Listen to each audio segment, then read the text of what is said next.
college girlfriend, and we lived together for a year after I realized she would always have her phone on silent or just plain ignore calls from Jennifer. One day, I write down the number and call it a week later.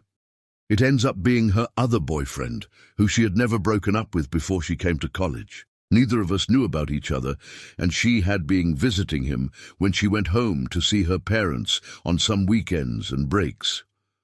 Broke up soon after, and her mom said that sometimes you just have to accept things, and how I owed her an apology for breaking up with her. It gets worse, but that was the gist. She was a stripper. No strip clubs in Tally, so they come to you. Who I found out banged a client, and some frat dude cheated on me a week before my birthday, after I had bought us tickets for a cruise. Didn't find out until after. Had a weird relationship with her female best friend, who I found out she was fucking also, even though she called me crazy for even suggesting that something was up. Invited me over to talk a day after she got her own place and found a condom wrapper in the bed. Later, found out she had fucked her neighbor the first day she was there.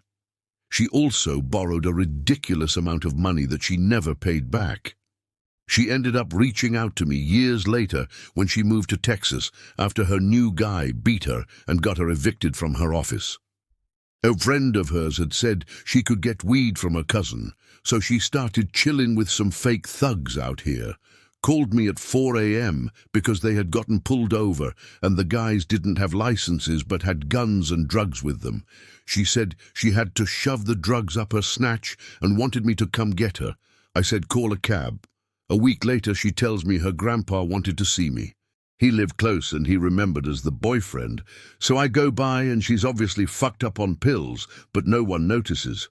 She said the guys she had gotten pulled over with were giving her free pills because they felt sorry for her and the pulled over situation. I tell her that's not how that works and nothing is for free and to stop hanging out with them. Of course she says she knows what she's doing. A few days later, I get another phone call with her screaming, crying, begging me to come get her at some budget motel. Apparently she kept hanging out with the dudes and they drugged her and took turns with her and then left her. She said she passed out and woke up naked. I freak out and say call the cops, but she just wants me to smoke her out and take her to a car. I told her I didn't have any, and I'd just take her to either her house or car. She freaks out and starts screaming at the top of her lungs, punching my car and windows while we're driving down the highway. Longer story short, she left a week later to go back to the old BF who beat her, got pregnant. He dumped her, and she moved to NYC to be closer to his other baby mama, in hopes he'll be forced to deal with her too.